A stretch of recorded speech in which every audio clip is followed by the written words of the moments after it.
Hello students, good morning to all of you. I am Kanampreet Yadav sir, physics faculty. Dear student, in our previous lecture we discussed about introduction to friction. Today in our today lecture we discuss about laws of limiting friction.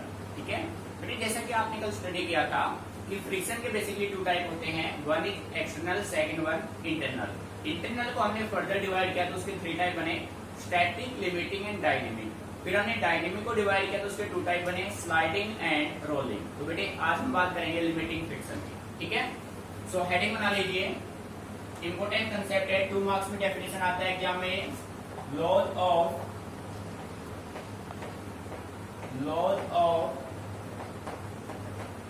Limiting friction. ठीक है बेटे, heading बना लिया. Laws of limiting friction. बेटे we have 4 laws of limiting friction.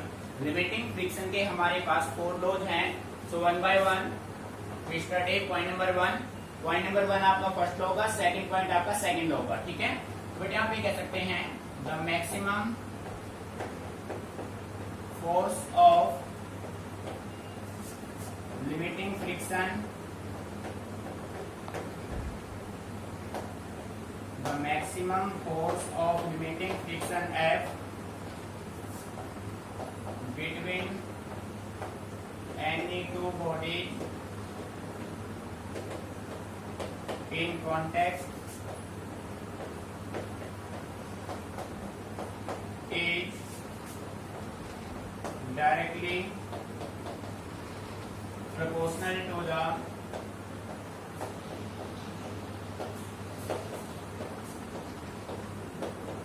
is directly proportional to the normal reaction R.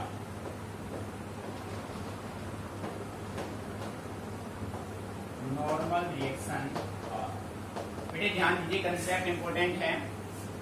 बेटे जो force of limiting friction होगा वो डायरेक्टली प्रोपोर्शनल होगा नॉर्मल रिएक्शन R के. So mathematically we can say that force of limiting friction F directly proportional normal reaction R. ठीक है बेटे, ये है आपका फर्स्ट लॉ. ठीक है, सेकेंड लो में अगर हम बात करें तो हम ये कह सकते हैं the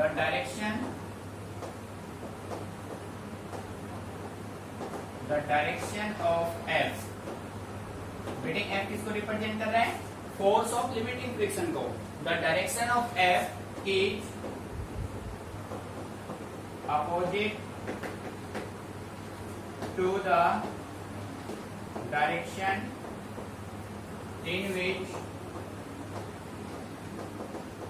in which the body is just at the verge to move over the surface of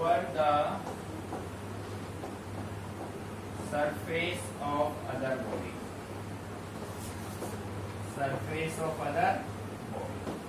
मेरी बात को समझिए, अगर किसी बॉडी में आपका बॉडी मूव कर रहा है फॉरवर्ड में तो फोर्स ऑफ फ्रिक्शन कहां लगेगा? बैकवर्ड में. तो आप ये डायग्राम बना सकते हैं. देखो बेटे, यहाँ पे बॉडी का वेट एक्ट करेगा वर्टिकली डाउनवर्ड. इस वेट को बैलेंस करेगा नॉर्मल रिएक्शन R. बॉडी जा रहा है फॉरवर्ड में और फ्रिक्शन कहां लगेगा? बैकवर्ड में. ठीक है, यानी कि जो फोर्स ऑफ लिमिटिंग फ्रिक्शन है उसका जो डायरेक्शन होगा वो बॉडी के डायरेक्शन के अपोजिट होगा. बॉडी यदि फॉरवर्ड में मूव करेगा तो फ्रिक्शन बेटे कहां आएगा? बैकवर्ड में आएगा. ठीक है, थर्ड पॉइंट आप ये कह सकते हैं. थर्ड पॉइंट आपका थर्ड होगा the force of limiting friction, the force of limiting friction does not depends on apparent area of contact.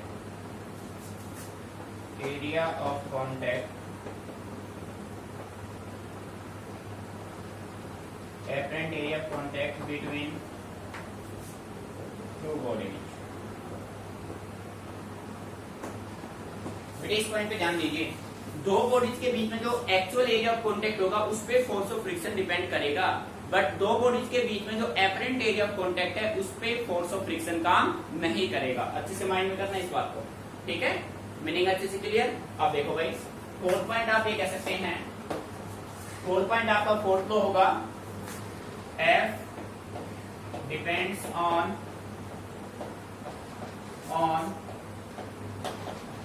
Nature of material, nature of material and the surfaces in contact। ठीक है बेटी, जो force of limiting friction है वो material के nature पे definitely depend करेगा। Material जितना, मटेरियल के बीच का दो मटेरियल जो कांटेक्ट में है उनका सरफेस यदि रफ हुआ तो फ्रिक्शन मैक्सिमम होगा, सरफेस स्मूथ हुआ तो फ्रिक्शन मिनिमम होगा। तो ये अपने पास बेसिकली 4 लॉज हैं बेटे, अच्छे से इनको स्टडी कीजिए। 4 लॉज ऑफ लिमिटिंग फ्रिक्शन। किसी भी पॉइंट में कोई प्रॉब्लम है तो आप इनसे डिस्कस कीजिए, रटना नहीं है, चीजों को समझना है, ठीक है। Note it down carefully.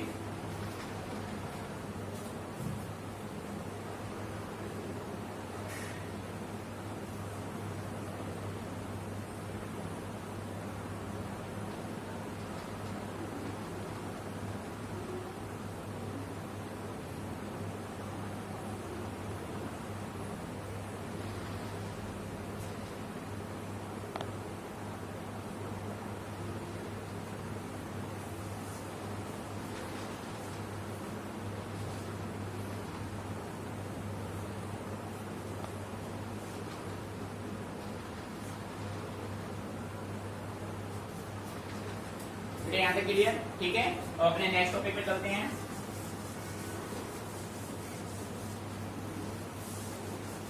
बेटे सभी पॉइंट आपको माइंड में रखते हैं, ठीक है। बेटे नेक्स्ट टॉपिक अपना है coefficient of friction. Coefficient of friction. बेटे कोफिशिएंट ऑफ फ्रिक्शन, इसका सिंबल मैं पुट कर देता हूं यहाँ पे, इसका सिंबल होगा म्यू, ठीक है। अब देखो जो कोफिशिएंट ऑफ फ्रिक्शन है वो होता क्या है, तो सिंपल वे में मैं कह सकता हूं it may be defined as the ratio of force of limiting friction, force of limiting friction to the normal reaction R,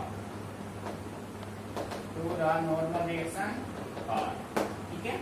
बेटा ऐसे समझिए, फोर्स ऑफ लिमिटिंग फ्रिक्शन और नॉर्मल रिएक्शन आर दोनों का जो रेशियो होगा वो अपना बनेगा coefficient of friction. Mathematically we can say that mu is equal to F by R. बेटे ये रिजल्ट काफी इंपॉर्टेंट है, अच्छे से माइंड में रखना है इसको। फर्दर जो नेक्स्ट टॉपिक हम करेंगे उसमें हम इसका यूज करेंगे, ठीक है। Mu is equal to F by R. अब हम बात करते हैं म्यू किस किस पे डिपेंड करेगा। म्यू डिपेंड्स ऑन, किस किस पे डिपेंड करेगा म्यू, ये आपसे पूछा जा सकता है 1 मार्क्स में। सो बेटे फर्स्ट मैं कह सकता हूं mu depends on nature of surfaces in contact. Mu depends on nature of surfaces in contact. बेटे इसका मीनिंग ये हुआ कि आपके पास जो सरफेस है वो रफ है या स्मूथ है, इस बात पे डिपेंड करेगा, रफ और स्मूथ। बेटे सरफेस जितना रफ होगा फ्रिक्शन की वैल्यू मैक्सिमम होगी, सरफेस जितना स्मूथ होगा फ्रिक्शन की वैल्यू मिनिमम होगी, ठीक है। सेकंड आप कह सकते हैं mu depends on material of the surfaces in contact। भाई आपका जो सरफेस, जो सरफेस एक दूसरे के साथ कांटेक्ट में है, जो फ्रिक्शन अप्लाई करेंगे, फ्रिक्शन एक्सर्ट करेंगे, तो बेटे उनका वो किस मटेरियल का बना हुआ है इस पे भी डिपेंड करेगा। बात समझ आ रही है? ठीक है, तो इस तरीके से आप मेंटेन कर सकते हैं कोफिशिएंट ऑफ फ्रिक्शन। बेटे मैथमेटिकल रिजल्ट काफी इंपॉर्टेंट है, नेक्स्ट आप देखेंगे कि मैक्सिमम हम इसी का यूज करेंगे। ठीक है, अच्छे से इसको नोट कर लीजिए।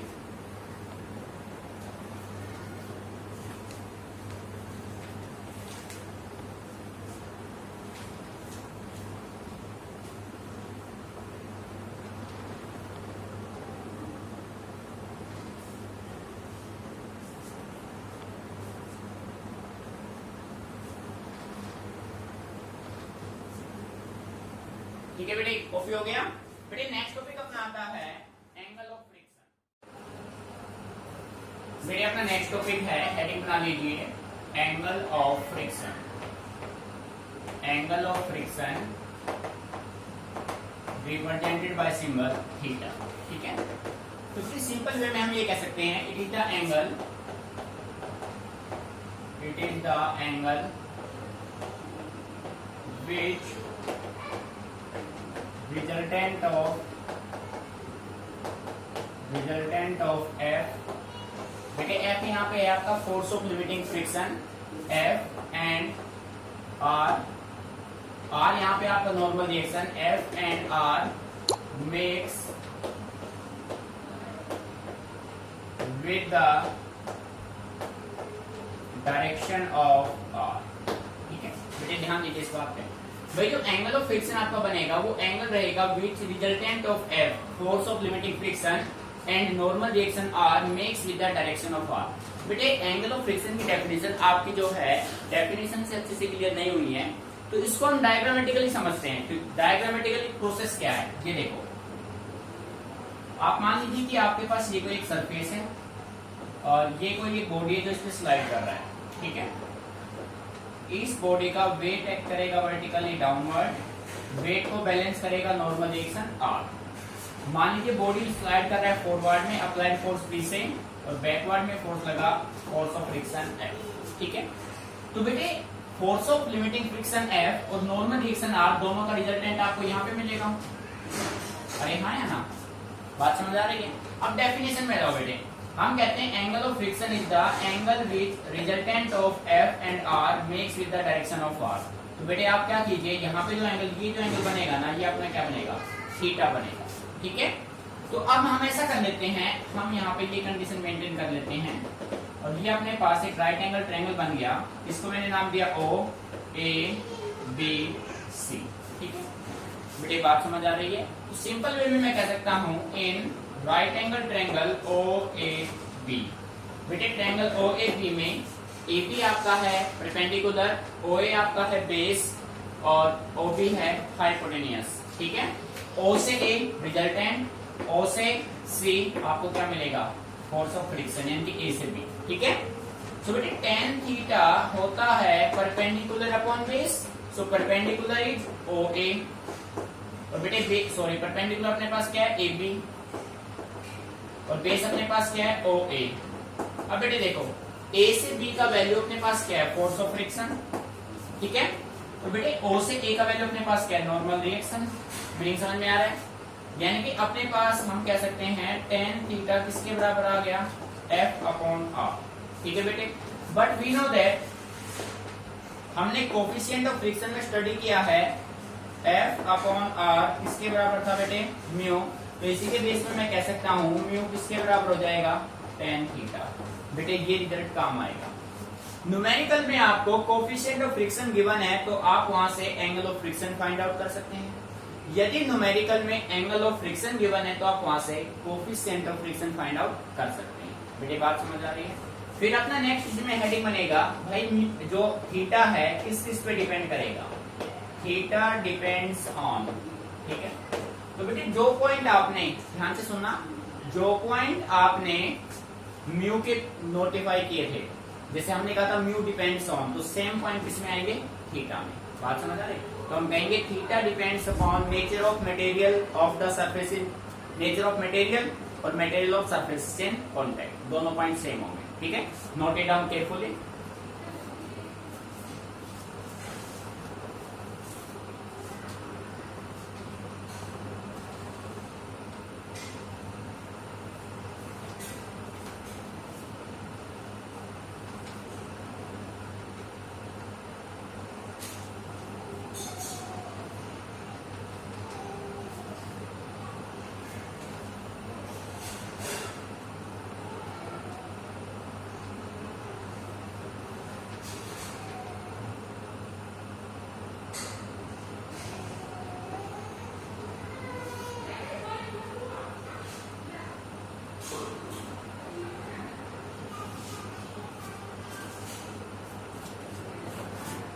बेटे यहाँ तक ओके हो गया, ठीक है। अब इसको रफ कर रहे हैं बेटे। नेक्स्ट आप हेडिंग बना लीजिए, अच्छा टॉपिक है, डेरिवेशन है आपका, ठीक है बेटे। आपका नेक्स्ट टॉपिक होगा एंगल ऑफ रिपोज। हेडिंग बना लो, इंपोर्टेंट टॉपिक है भाई, इंपोर्टेंट है। एंगल ऑफ रिपोज, और बेटे इसका सिंबल होता है अल्फा। इसी का सेकंड नेम है angle of sliding, angle of sliding. Topic important है, अच्छे समझना है बेटे, पूरा फोकस बोर्ड पे, अभी कॉपी आपको करना नहीं है, ठीक है। अब हम समझते हैं भाई एंगल ऑफ रिपोज और एंगल ऑफ स्लाइडिंग क्या है। तो डेफिनेशन की मैं बात करूं तो मैं कह सकता हूं it is the minimum, it is the minimum angle of inclination, minimum angle of inclination of a plane,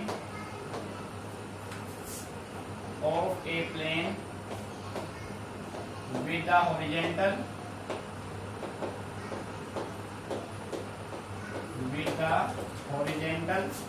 such that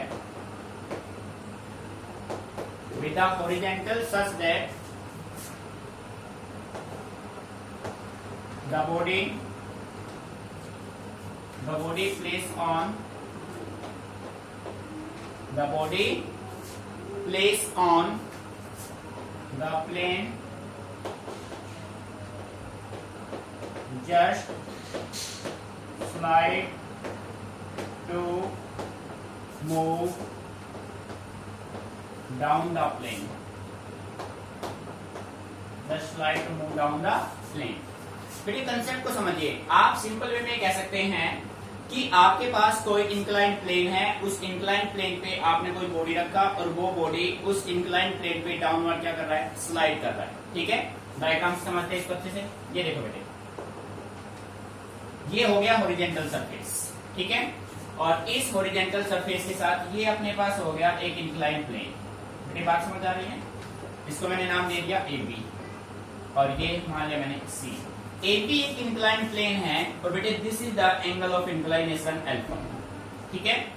और इस इंक्लाइन प्लेन AB पे बेटे मेन आपका डायग्राम है, डायग्राम को अच्छे से समझ लेना है। इस इंक्लाइन प्लेन पे हमने यहाँ पे एक बॉडी रख दिया, ये बॉडी, ठीक है। और बेटे ये जो बॉडी है वो डाउनवर्ड क्या कर रहा है, स्लाइड कर रहा है। किसी भी ऑब्जेक्ट का वेट हमेशा कैसे लगता है बेटे, किसी भी ऑब्जेक्ट का वेट हमेशा एक्ट करेगा वर्टिकली डाउनवर्ड। कैसे एक्ट करेगा, वर्टिकली डाउनवर्ड। और प्यारे बच्चों, इस वेट को जो बैलेंस करेगा वो आपका होगा नॉर्मल रिएक्शन R।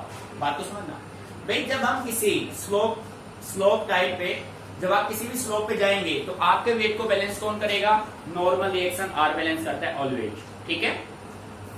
अगर नॉर्मल रिएक्शन R आपके वेट को बैलेंस नहीं कर रहा है तो आप वहां से स्लिप कर जाएंगे, गिर जाएंगे आप वहां से, ठीक है। ये देखो बेटे, बात समझ आ रही है? अब हमने क्या किया, ये बॉडी स्लाइड कर रहे हैं डाउनवर्ड में, ठीक है। अब हम क्या करते हैं, हम इस वेट mg को, बेटे ध्यान से सुनना, हम इस वेट mg को टू रेक्टेंगुलर कंपोनेंट पे रिजोल्व कर देते हैं। तो बेटे एक कंपोनेंट इसका ये बनेगा, जिसके साथ इसने बनाया थीटा, और सेकंड कंपोनेंट ये बनेगा, जिसके साथ थीटा बना वो हो गया कोज कंपोनेंट, सो mg कोज अल्फा।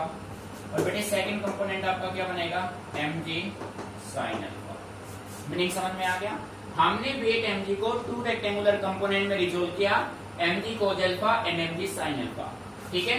और बेटे जब बॉडी डाउनवर्ड स्लाइड करेगा तो फ्रिक्शन कहाँ लगेगा, अपोजिट सेंस में लगेगा। कंसेप्ट क्लियर है ना? हम ऑलरेडी बता चुके हैं आपको कि बेटे अगर बॉडी का मोशन फॉरवर्ड में है तो फ्रिक्शन बैकवर्ड। बात समझ आ रही है? जब आपका बॉडी डाउनवर्ड स्लाइड करेगा तो फ्रिक्शन कहाँ लगेगा, अपवर्ड। यहाँ पे बात अच्छे समझ में आ रही है, ठीक है। तो मैं ये कह सकता हूँ यहाँ से AB जो है वो बेटे क्या है, इंक्लाइन प्लेन है। AB is incline plane, angle BAC, angle देखो बेटे BAC किसके बराबर है, अल्फा। और ये अपना क्या है, this is angle of sliding, और एंगल ऑफ रिपोज आप कह सकते हैं, एंगल ऑफ रिपोज, ठीक है बेटे। यहाँ पे कोई प्रॉब्लम, कंसेप्ट अच्छे से क्लियर। मैंने आपका डायग्राम ज्योमेट्री को अच्छे से आपको समझ लेना है। कंप्लीट ज्योमेट्री से ही हम इसको सोल्व करेंगे, ठीक है। ये देखो बेटे, आप पूरा ध्यान नोट करें, कॉपी नहीं करना है अभी। बेटे हमने क्या किया, अब हम फाइंड आउट करेंगे the various forces acting on the body, ठीक है। The various forces acting on the body, acting on the body, ठीक है। तो बेटे फर्स्ट देखो, इस बॉडी का वेट कैसे एक्ट कर रहा है, वर्टिकली डाउनवर्ड।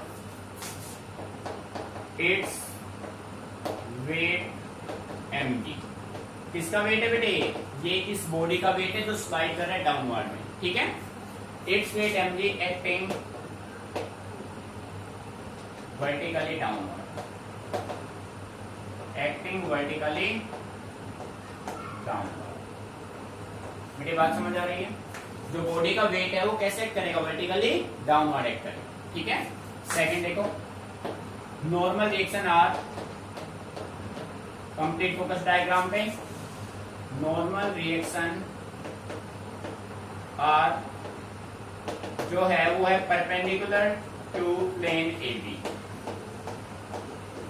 देखो बेटे डायग्राम में, बॉडी का वेट mg एक्ट कर रहा है vertically downward, normal reaction r act कर रहा है ये प्लेन AB पे क्या है बेटे, परपेंडिकुलर, ठीक है।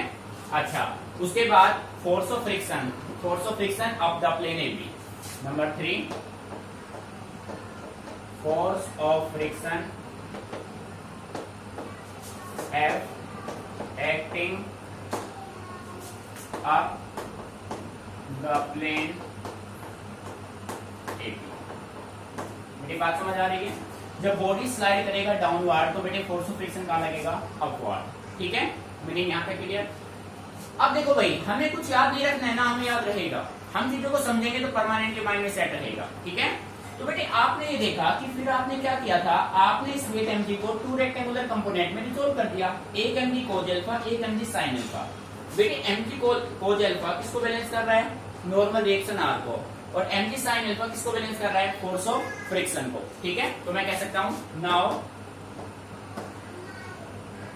Resolve mg into two rectangular components,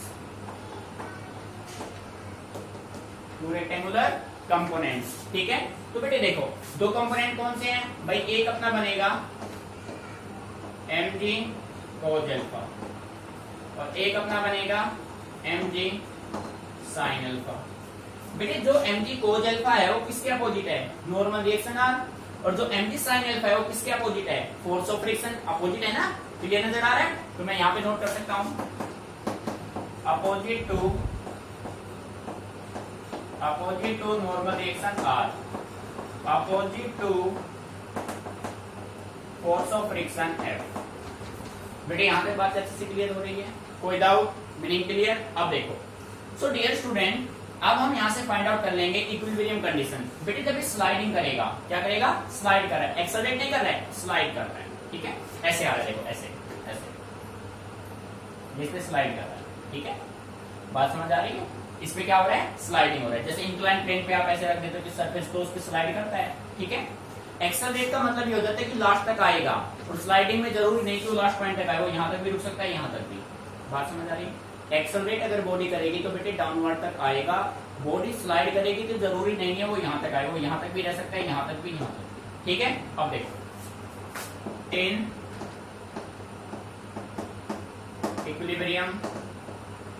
equilibrium में बेटे ये दोनों फोर्स इक्वल हो जाएंगे, ये दोनों फोर्स इक्वल हो जाएंगे। तो आप ये कह सकते हैं mg sin अल्फा किसके बराबर होगा, किसके अपोजिट था, F equal to F, equation मान लिया मैंने first, and mg cos alpha किसके बराबर होगा, नॉर्मल रिएक्शन R। बेटे आ रहा है मीनिंग समझ में, ठीक है। कब होंगे इक्वल, जब इक्विलिब्रियम मेंटेन करेंगे, ठीक है। तो अब मैं क्या करता हूं, divide equation first by second we get. देखो बेटे, mg sin अल्फा, लेफ्ट को लेफ्ट में, राइट को राइट में, mg cos alpha f upon r। बेटे mg से mg cancel, sine by cos किसके बराबर होता है, tan। तो आप कहेंगे tan alpha is equal to f upon r। ठीक है। सो डियर स्टूडेंट, जैसा कि आप सभी जानते हैं, बट f बाई r बेटे किसके बराबर था, म्यू के। किसके बराबर था, म्यू के।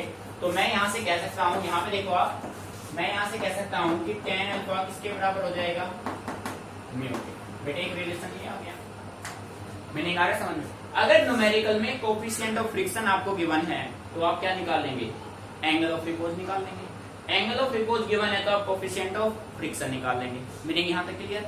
अब देखो, बट वी नो दैट बेटे म्यू और किसके बराबर था, tan थीटा। म्यू किसके बराबर था, tan थीटा। आपने फाइंड आउट किया एंगल ऑफ फ्रिक्शन में, तो बेटे मैं कह सकता हूं tan अल्फा किसके बराबर हो जाएगा, tan थीटा के। सो यहां से आप कह सकते हो कि अल्फा किसके बराबर हो जाएगा, थीटा। बेटे आ रहा है मीनिंग समझ में। एक एक पॉइंट को अच्छे से ऑब्जर्व करना है आपको, बिल्कुल केयरफुली। ठीक है। कोई भी पॉइंट समझ नहीं आए तो आप मेरे से डिस्कस कीजिए, रटना नहीं है, चीजों को समझना है। क्लियर।